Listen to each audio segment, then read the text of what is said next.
Namasté mes chers yogis, bonjour, bienvenue à votre pratique d'aujourd'hui. Comme on travaille cette semaine le dosha, sur le dosha Vata, donc sur l'Ayurveda, et sur ce dosha qui est relié au vent, donc à l'air, à l'activité, et qu'on a vu que pour l'équilibrer, il nous faut vraiment de l'ancrage. Ça, en médecine traditionnelle chinoise, lorsque il y a un excès de dosha, du dosha Vata, qui correspond à l'Ayurveda, en médecine traditionnelle chinoise, on parle d'un excès d'activité de la rate ou de l'estomac, car la personne a du mal à s'ancrer, elle est trop dans ses pensées, trop haut, trop accélérée. Ou encore d'un excès d'activité du cœur ou de l'intestin grêle. Donc ce que je vous propose aujourd'hui, c'est une pratique d'ancrage. Une pratique où pendant 30 minutes, nous viendrons uniquement travailler sur nos pieds. Ça peut s'avérer très intense pour certaines personnes. Ne vous forcez pas sur certaines postures. Accueillez juste ce qui vient. Voilà. Mais c'est un peu comme une séance de réflexologie plantaire. Je vous assure que vos pieds vont vous remercier énormément. Juste pour pratiquer, veuillez vous procurer un grand coussin. Ou si vous avez un bolster, bien évidemment, procurez-vous un bolster. Donc je vous invite à commencer dans la posture de méditation, comme d'habitude. Prenez place sur le tapis, allongez la colonne, relâchez les épaules, relâchez les muscles du visage. Et commencez à prendre appui sur votre souffle. À vous appuyer, à vous relier à votre souffle. Pour vous relier à l'instant présent.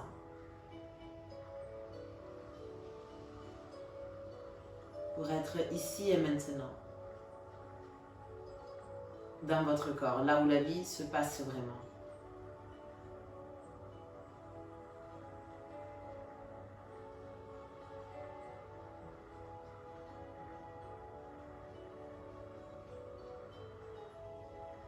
Observez l'air qui sort et l'air qui rentre.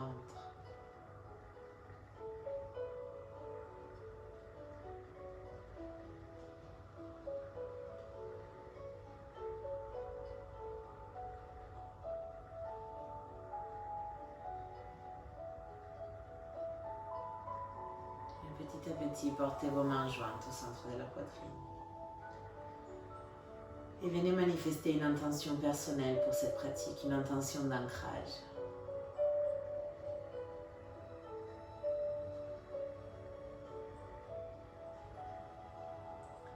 Nous allons commencer ensemble en chantant Om. Si vous souhaitez m'accompagner, prenez une grande inspire.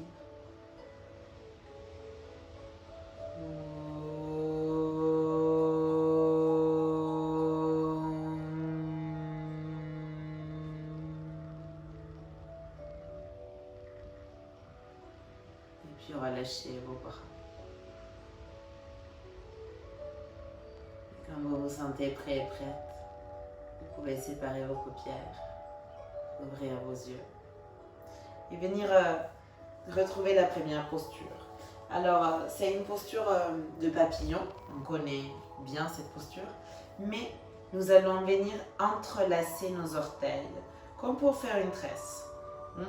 Comme si on entrelaçait les doigts des mains, mais en faisant cela avec les orteils, ça peut être intense, surtout si vous avez un hallux valgus comme moi, surtout si vous avez l'habitude de marcher avec des chaussures, si vous travaillez toute la journée debout, peu importe, accueillez cette tresse telle qu'elle vient, même si elle est bizarre.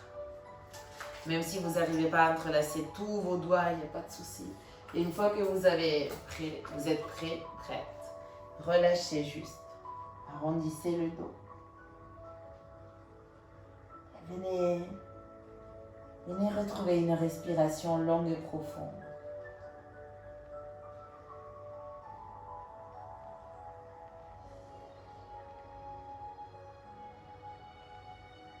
Le pied. Le pied, c'est celui qui me permet en permanence de prendre contact avec mon environnement et de savoir comment me positionner. Il régit mon centre de gravité. Partir du bon pied, c'est d'avoir stabilité et puissance. Mais si un problème survient, mon pied chancelle, boite, avance avec timidité et la crainte s'installe.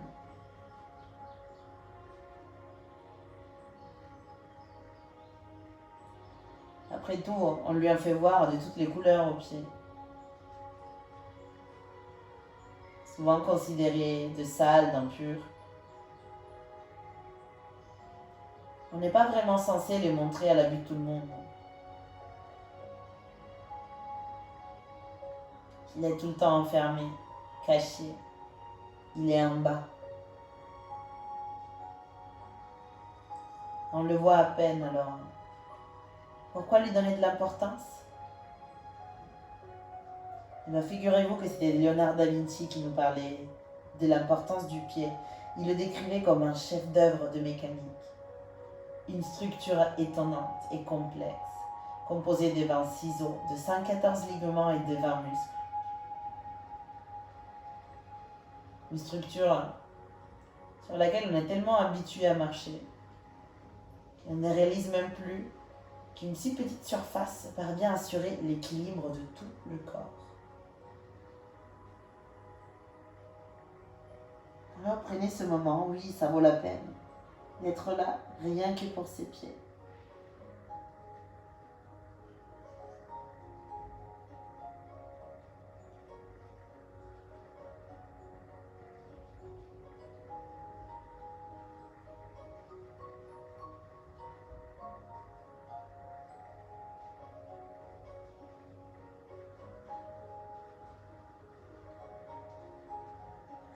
Comme dans toutes les postures de flexion avant, assurez-vous que vous n'êtes pas en train de serrer la mâchoire.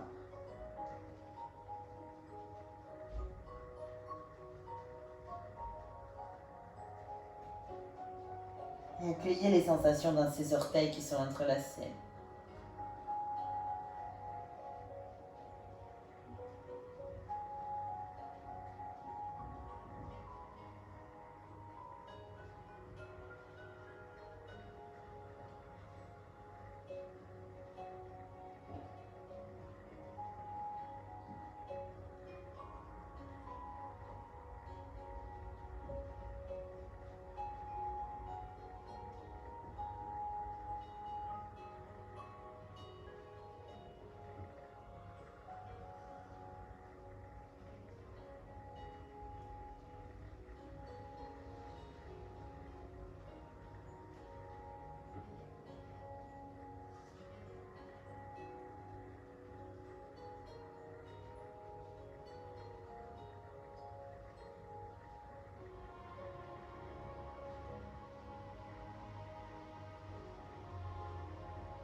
Et puis petit à petit, je vous invite à vous redresser.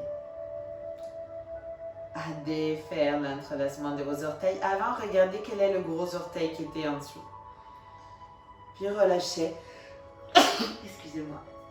Et venez secouer vos orteils. Observez s'il n'y a pas plus d'espace entre un orteil et l'autre maintenant. Vous pouvez pointer et fléchir le pied.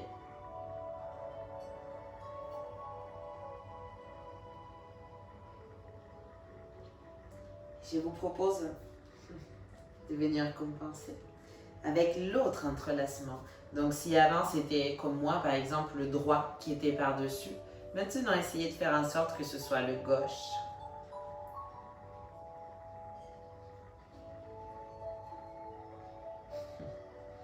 C'est pas évident. Pourtant je sais que pour certaines personnes c'est tout simple. Pour d'autres un peu moins. Ce qui est important, c'est d'accueillir les sensations telles qu'elles viennent. On ne cherche pas du tout une performance. Et lorsque vous y êtes, encore une fois, venez juste vous abandonner.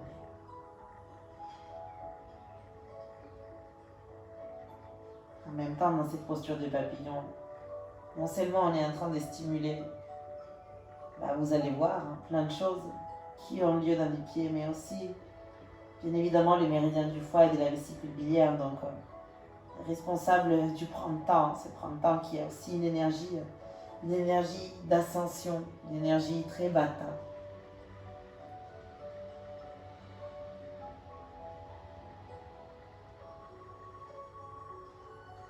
Mais en même temps, le gros orteil, c'est un point vraiment névralgique dans notre corps. C'est là où démarre le méridien de la rate. C'est celui du foie et celui des reins. C'est un important appui relationnel. C'est vraiment ce que nous sommes.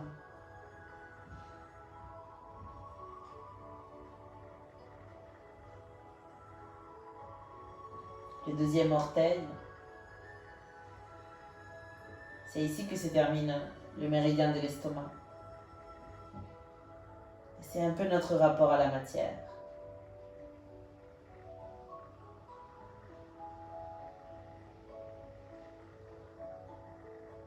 Le troisième orteil ne représente aucun méridien.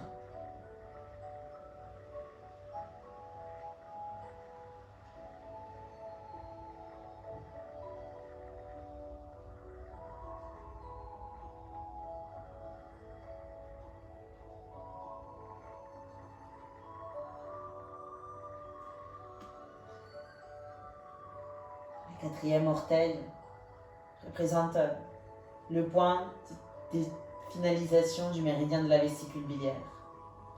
C'est notre sens du juste et de l'injuste, notre recherche de perfection.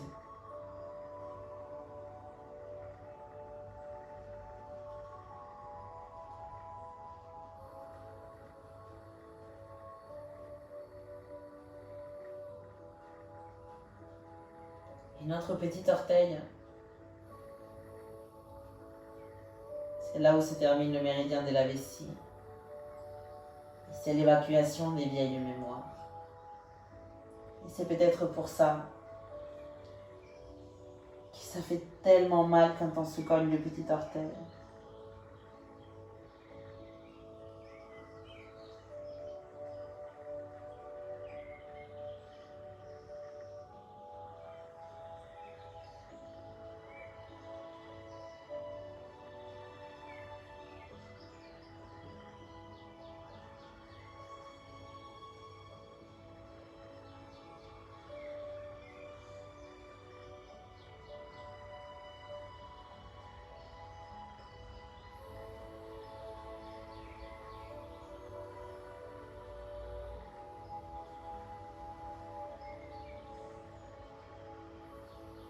En même temps, le pied droit représente la mère.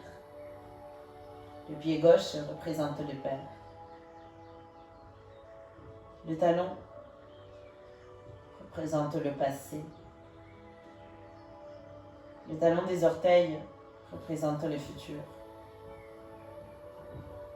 Et la voûte plantaire représente le centre. Représente le présent. Et c'est souvent cette partie qu'on a du mal à appuyer.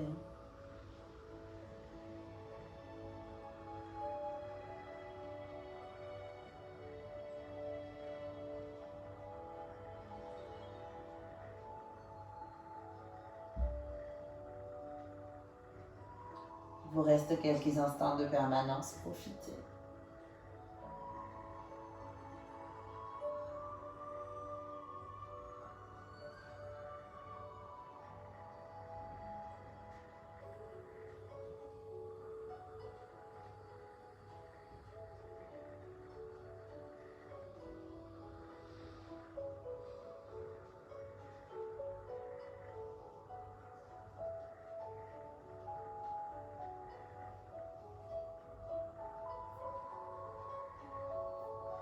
Et puis doucement, venez vous redresser. défaites l'entrelacement de vos orteils. Et à nouveau, venez porter vos jambes vers l'avant, pointez, fléchissez. Observez tout cet espace qui s'est dégagé entre une orteil et l'autre. Essayez de les séparer au maximum. Et puis je vous invite à venir vous installer à genoux. Nous allons réaliser cette posture qui est très inconfortable, où on va se mettre à genoux sur nos orteils. On ne va pas s'éterniser dans la posture, on ne va pas la maintenir 5 minutes. Mais je sais que pour certaines personnes, cela peut être vraiment trop intense. Donc si c'est le cas, c'est pour cela que vous avez le bolster. Venez placer vos genoux sur le bolster ou sur le tapis. Essayez juste de lâcher. Si c'est trop intense aussi, vous pouvez glisser votre bolster jusqu'à vos orteils. Essayez juste de les garder retroussés, de ne pas venir pointer vos pieds. Ne culpabilisez pas pour la forme qui est la posture. Choisissez juste une posture confortable pour tenir les prochaines minutes. Je vous invite à allonger la colonne, à relâcher les épaules. Portez l'index et le majeur de la main droite au centre, dans l'espace entre vos deux sourcils. On vient dans une respiration par les narines alternées. Essayez de expirer toute l'air qui est dans vos poumons. Puis inspirons, commençons gauche en inspirant. Droite, ex.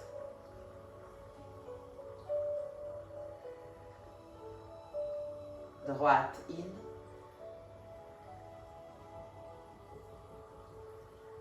Gauche, ex.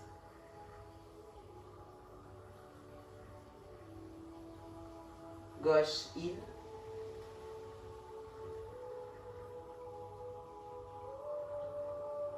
Droite, ex.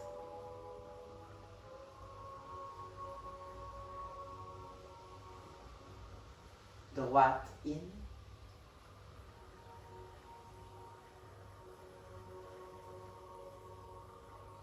Gauche, ex.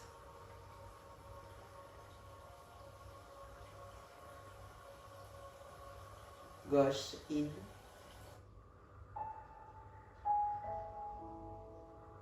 Droite, ex.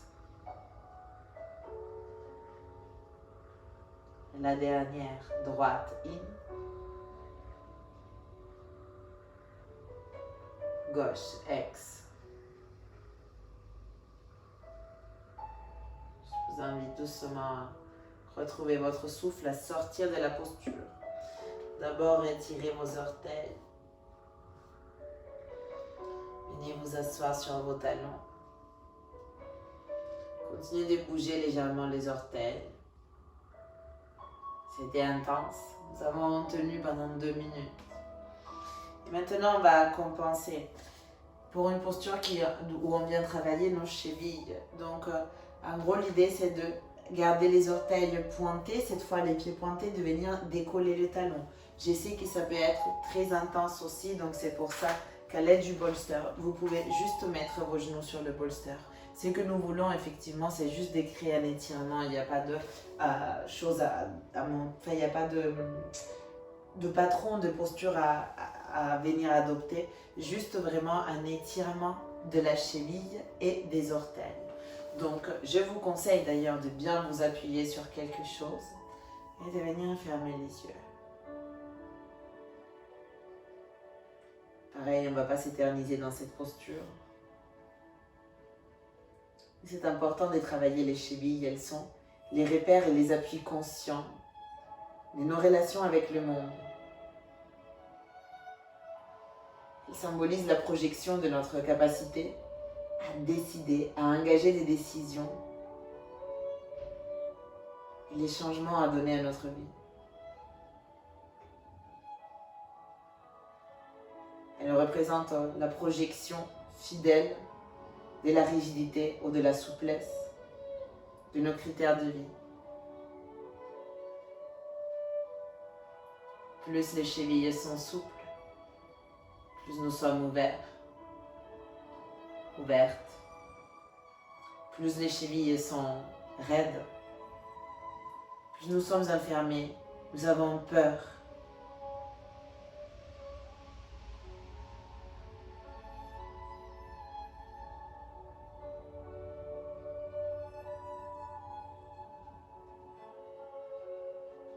Et puis doucement, vous pouvez sortir de là. Reposez vos genoux au sol. Venir retrouver une posture d'enfant. Et continuez juste de bouger vos orteils.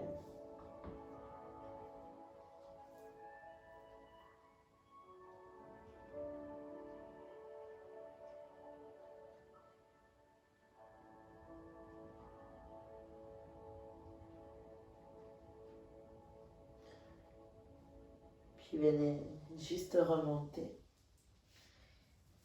Et venez vous allonger. Vous allonger dans votre posture de relaxation. Je vous invite à laisser vos pieds sur le bolster et à venir vous abandonner. Lâchez complètement le corps.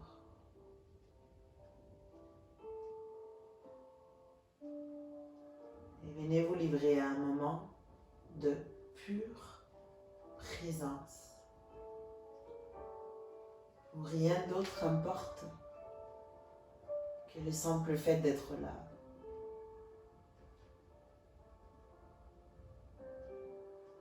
Votre front se relâche, vos paupières deviennent lourdes, vos joues se relâchent, votre poitrine, votre ventre, vos épaules et vos bras. Votre dos se relâche, vos hanches.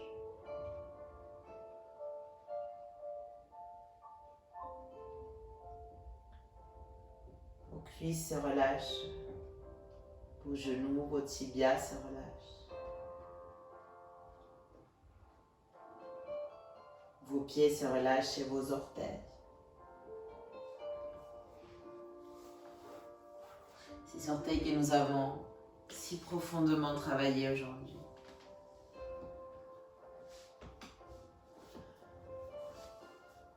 Vos rétentions, vos résistances se relâchent.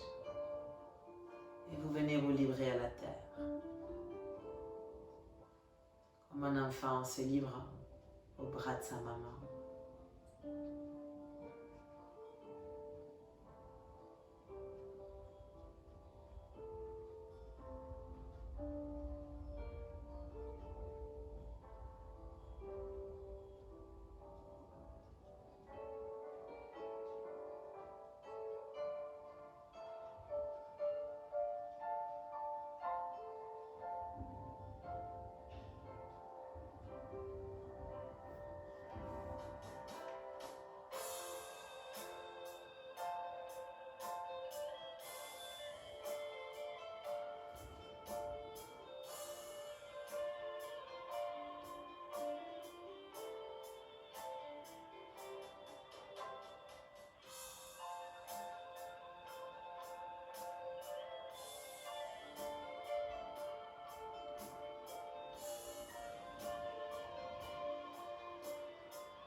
Puis doucement, vous pouvez revenir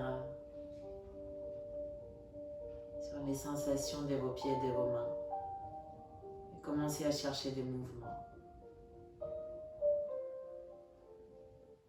Des orteils et des doigts.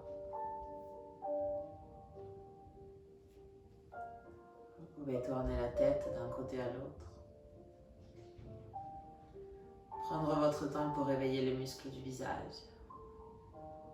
Tendre vos bras vers l'arrière, attraper vos poignets, vous étirer de la pointe des pieds à la pointe des mains, long, profond, complet. Et relâchez. Portez les genoux vers la poitrine, serrez-vous fort dans vos bras. Puis roulez sur le côté qui vous plaît le plus. Restez bien recroquevillé sur vous-même dans une posture fœtale. Donnez-vous la chance de cette nouvelle naissance.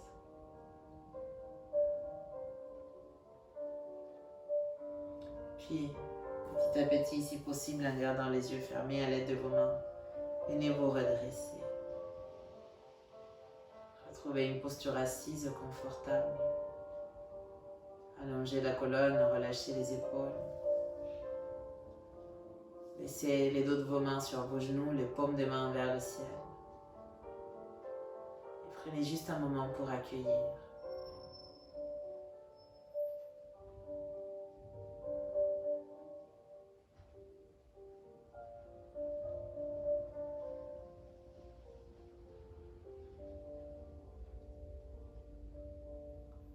Et ensuite, portez vos mains jointes au centre de la poitrine. Je vous invite qu'on termine ensemble cette pratique en chantant Om. Si vous souhaitez m'accompagner, inspirez profond.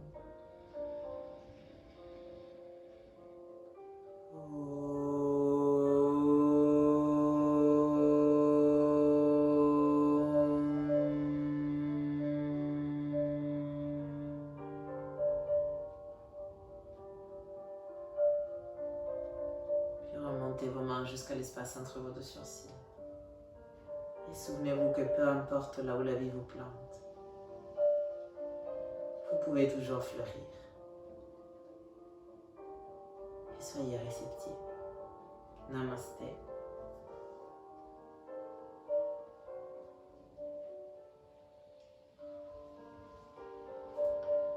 Merci beaucoup. Merci vraiment, j'espère que cette pratique vous a fait du bien. Vos orteils vont vraiment vous remercier, vos pieds aussi. D'ailleurs, c'est une pratique que je vous invite à réaliser, mais minimum une fois par mois. Vous allez vite voir la différence. Dans les pieds, il y a 80% de notre proprioception. Donc, il est très important de les maintenir en bonne santé, de les maintenir aérés, de les cultiver, ces pauvres pieds. On pense toujours au ventre, aux cuisses, aux bras. Alors, j'espère que j'ai planté une graine chez vous. Merci beaucoup et je vous dis à très très vite sur les tapis.